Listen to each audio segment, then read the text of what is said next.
The gentlelady from Texas is recognized for her 3 minutes. Thank you, Mr. Chairman.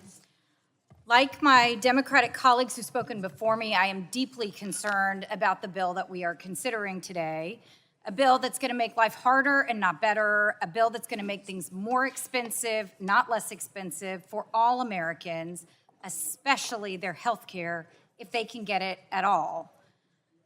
And it's not just me. The Nonpartisan Congressional Budget Office has found that this bill will take away health care from nearly 14 million Americans. And those are people who rely on Medicaid.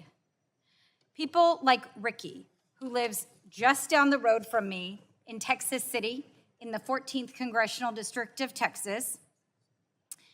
Ricky is one of the 4.5 million or so Americans who rely on Medicaid to live life on his own.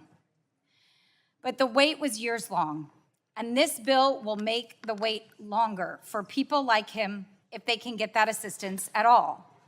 I want to share the life-changing impact that Medicaid home health care meant in his words. I was on the waiting list for home and community-based services for 5 years, and I used to live in several large facilities. Once my name came up on the waiting list, I called everybody to let them know that my name came up on the waiting list. That's when I got to move in on my own. This was my very first time living on my own. When my staff came in that next morning, she asked me what I wanted to eat. So I scratched my head and said, "So you mean to tell me that I get to choose what I want to eat?" And she said, "Yeah." And so I had 2 boiled eggs and 2 pieces of toast that I wanted. In all those other facilities, I couldn't choose.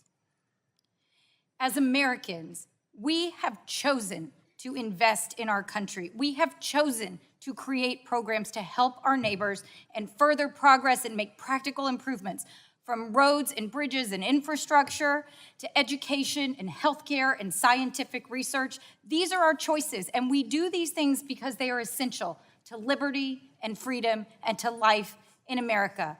We chose to create Medicaid, and we chose to expand Medicaid access in the Affordable Care Act, and we should be proud of what we have done.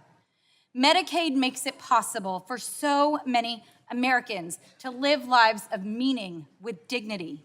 It matters. It matters for Ricky, and it matters for all of us. And this hearing, this budget begs the question, who are we? What kind of society do we want to be?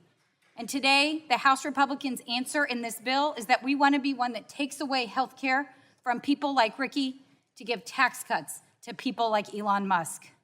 That's not my answer, and it shouldn't be any of our answer. And we are able today to talk about why, and I hope that by the time we're done debating this bill, we can all agree that we can do better by and for the American people. Thank you, Mr. Chairman. I yield back. The gentlelady yields. Does anyone else wish to be